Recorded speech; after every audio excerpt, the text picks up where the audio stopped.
조갑제TV 시청자 여러분 안녕하십니까. 2023년 5월 10일 오후 12시 30분입니다. 오늘은 윤석열 대통령 취임 1주년이 되는 날입니다. 지난 1년 동안 윤석열 대통령이 욕도 많이 먹었지만 1년을 정리를 하면은 잘한 일이 훨씬 많습니다. 특히 외교 안보 부문에서 정상 궤도로 복귀를 했습니다. 대한민국은 국제 정세 속에서 탄생했고 국제 정세를 잘 타서 발전을 했고 국제 정세를 파악을 제대로 하지 않으면은 탈선하는 나라입니다.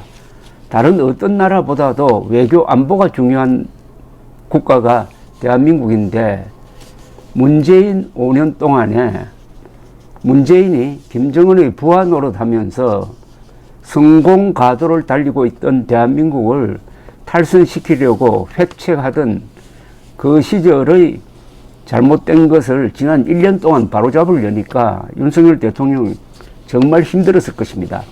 더구나 민주당이 국회를 장악해가지고 집권당 행세하면서 사사건건 발목을 잡고 있는 가운데서도 이 정도로 한미일 동맹관계를 복원시키고 법치를 확립하겠다는 의지를 보여주었으니까 정상적인 국민들이 있다면은 지지율은 60%를 넘어야 하는데 30%대를 오락가락하고 있습니다.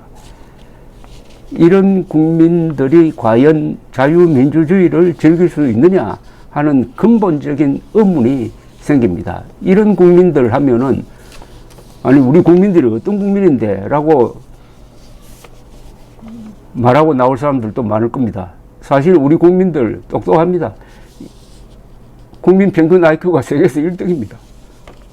그리고 1인당 국민 소득이 3만 달러 이상이고 민주주의를 하고 5천만 명 이상 되는 그런 큰 나라를 우리는 만들어냈습니다. 그런 나라 세계에서 7나라밖에 없습니다. 그러나 그렇게 허우대만 좋다고 해가지고 그 나라가 잘 된다는 보장은 없습니다. 아무리 허우대가 좋다 하더라도 영혼이 망가져 버리면은 그런 자살하는 수가 있어요. 아니 머리 나쁜 사람이 자살합니까? 머리 좋은 사람도 자살합니다. 못 사는 사람이 자살합니까? 잘 사는 사람도 자살합니다. 자살은 영혼이 분열되고 나는 이 세상에서 존재할 가치가 없다고 느낄 때 자살하는 겁니다. 지금 대한민국에서 한 30% 정도는 이 선동에 잘 넘어가는 국민들입니다. 그리고 머리 좋은 사람들이 선동하는 일에 종사하고 있습니다. 세계에서 가장 머리 좋은 국민들 중에서 또 머리 좋은 사람들은 남을 속이는 일에 지금 종사를 하고 있습니다. 그들이 노조라든지 언론이라든지 정당이라든지 학교라든지 이런 데 침투해가지고 요새를 부리면은 웬만한 국민들은 넘어가게 되어 있습니다. 그런 가운데서 그래도 이 정도의 질서와 이 정도의 국부를 유지할 수 있었던 것은 딱 하나의 이유죠. 나쁜 사람들보다는 좋은 사람들이 많고 사기꾼보다는 정직한 사람이 많고 속는 사람보다는 속지 않은 사람이 많다는 겁니다. 울산 제1일보라고 울산에서 발행되는 일간 신문이 있습니다. 종이 신문입니다. 거기 독자 기고란에 이런 글이 올라와서 저희 눈길을 끌었습니다.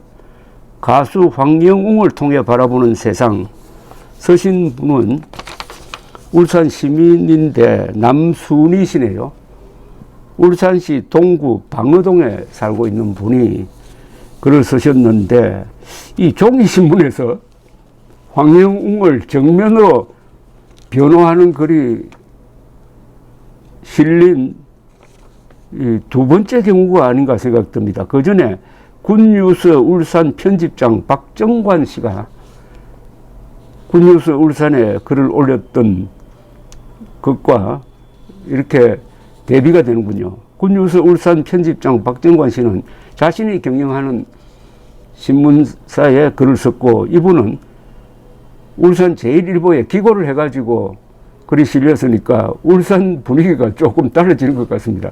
제가 아니 울산 시민들 뭘 하느냐고, 천재 가수가 나왔는데 왜 이 사람이 지금 억울하게 당하고 있는데, 학폭도 아닌데 학폭 프레임에 씌워져 가지고 두들겨 맞고 있는데 울산 시민들 뭘 하시느냐고 방송을 몇 번 했습니다. 더구나 울산 교육감으로 최근에 울산 시민들이 뽑은 사람이 전과 3범이고, 전과 3범에 대해서 약자를 돕기 위해서 하다가 그렇게 된 거다, 나는 자랑스럽게 생각한다라고 하는 사람을 교육감으로 뽑은 사람들이 황영웅이 문매 맡고 있는데, 고향 청년이 문매를 맡고 있는데 왜 침묵하느냐고 동영상을 올렸는데 이런 글이 올라왔군요.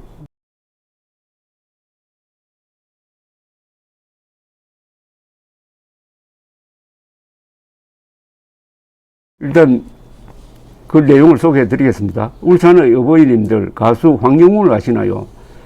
올해 어버이날에 황영웅 가수의 팬들은 비록 예전의 연습 영상이지만 여자의 일생이라는 노래를 어버이날 선물로 받았습니다. 여자의 일생은 순식간에 전 세계에 울려 퍼졌습니다.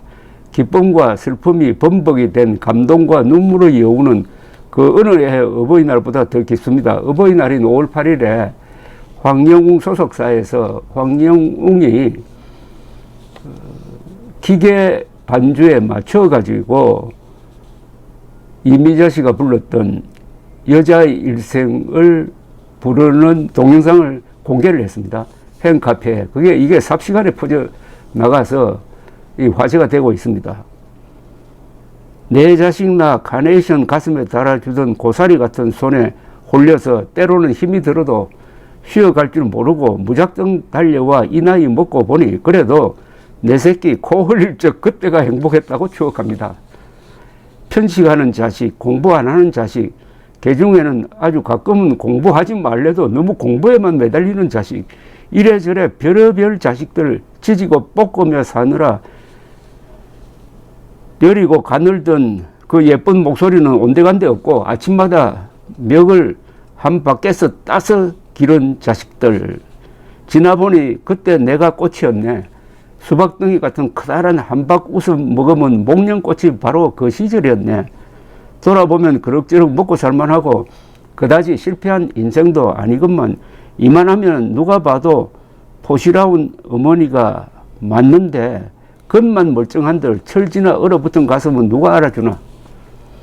내 눈물도 닦아주고 얼어붙은 내 가슴에 온기도 불어 넣어주고 내 인생 최고의 순간에 피었던 목련꽃만큼이나 큰 웃음을 주고 늙은 마음의 병을 고쳐주는 이는 그토록 지지고 볶아 멋지고 훌륭하게 성장시킨 자식도 아니고 울산이 낳은 황영웅이라는 가수의 노래입니다. 울산에서 천재적인 가수가 태어났다는 겁니다. 그런데 어느 악질 인간이 사회적으로 가장 큰 병폐인 학폭, 그로 인한 피해자들의 트라우마를 이용해 가지고 황영웅을 엮었다고 합니다. 어떤 단어를 써야만 가장 폭발적인 이슈를 만들어내는지 잘 알기 때문에 아주 교묘하게 학폭이라는 글자를 슬쩍 섞어 넣는 수법을 썼다고 합니다. 가수 황영웅도 물론 피해가 큽니다. 그러나 진실은 모두 밝혀졌으니 조금 쉬었다 가면 되는 거지만 진짜 피해자들은 따로 있습니다. 그런 악질 가짜 뉴스 때문에 정작 학폭 트라우마로 힘든 시간을 보내는 수많은 학폭 피해자들이 또다시 악몽을 떠올릴 것이고 그런 피해자들은 얼마나 힘이 들었겠습니까? 그런 악질들이 이 땅에 함께 존재하고 같은 공기를 마시며 살아간다는 것이 억울하고 분할 따름입니다. 지금이라도 그 악질 가짜 뉴스를 퍼뜨린 인간은 이 땅의 수많은 피해자에게 사과해야 합니다. 울산에서 태어난 천재적인 가수 황영웅의 노래와 그 인생 스토리는 얼마 지나지 않아 세계적으로 빛날 것입니다.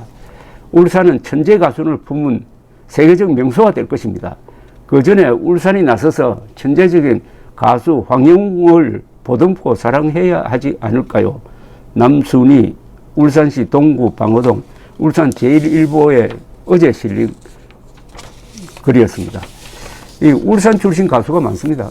울산을 포함해가지고 저 울산, 부산, 뭐 밀양, 진주, 마산 이렇게 경남권으로 이렇게 확대하면은 좀 과장하면 우리나라의 유행가, 작곡, 작사, 가수의 반은 부산, 울산, 경남, 흔히 부울경이라고 그러죠. 부울경 출신인 것 같은 느낌이 들 정도입니다. 여기 오늘 이분이 쓰신 글의 테마가 된 이미자 씨가 1964년에 불렀던 여자의 일생을 만든 사람들도 이 부산 사람들입니다. 즉, 이 노래는 동백아가씨를 작곡했던 백영호 씨가 작곡하고 동백아가씨의 가사를 썼던 한산도 씨가 작사하고 이미자 씨가 불렀던 노래입니다. 같은 해에 나왔습니다. 1964년에. 그런데 황영웅 씨가 이 노래를 부르니까 노래가 전혀 딴 노래처럼 들린다는 사람들이 많습니다. 조갑제 TV 동영상에 붙은 댓글들을 읽어보니까 나 황영웅이 여자 일생을 부르니까 정말 좋아한다 이렇게 된 겁니다. 이런 이야기들이 많아요. 그러니까 황영웅의 특징은 묻혀있는 노래를 유명하게 만듭니다. 그러니까 황영웅이 부르면은 전혀 딴 노래가 된다 이겁니다. 예컨대 조항조 씨가 불렀던 인생아 고마웠다. 가사 좋고 곡이 좋은데 불타는 트롯맨에서 황영웅이 이 노래를 부른 후에 굉장히 유명해진 노래가 되었습니다. 인생아 고마웠다. 여자 일생도 마찬가지입니다. 그런데 이 부산, 경남, 울산 출신 작곡가, 작사가, 가수의 명단을 쭉 이렇게 놓고 보면은 왜 이 지방에서 이렇게 가수가 많이 나오는지 하는 의문을 갖게 되는데 그 의문을 풀 수 있는 몇 가지 키워드가 있어요. 이 지방은 바다를 끼고 있습니다. 그리고 강도 있습니다. 강과 바다를 보면서 그 공기를 호흡하면서 자란 사람들 사이에서 작곡가, 작사가, 가수, 특히 가수가 많이 나온다고 합니다. 이탈리아도 그런 경우인데, 예컨대 박시춘 씨는 밀양이니까 바다는 보이지 않는데 그분 생가를 가보면은 그 앞에 강이 흐르고 있어요. 강 위에 언덕에 집이 있습니다. 그 집에 올라가서 딱 주변을 들여다보면은 강도 있고 들판도 있고 산도 있고 저절로 이 노래를 작곡할 수 있는 마음이 생기는 그런 느낌이 들 정도입니다. 그리고 경상도 사람이 가지고 있는 어떤 성격상의 특징, 특히 바다를 끼고 있는 경남 사람들의 개방적인 성격, 무엇보다도 저는 이곳 사람들이 가지고 있는 그 따뜻한 감수성 아닌가 하는 생각이 듭니다.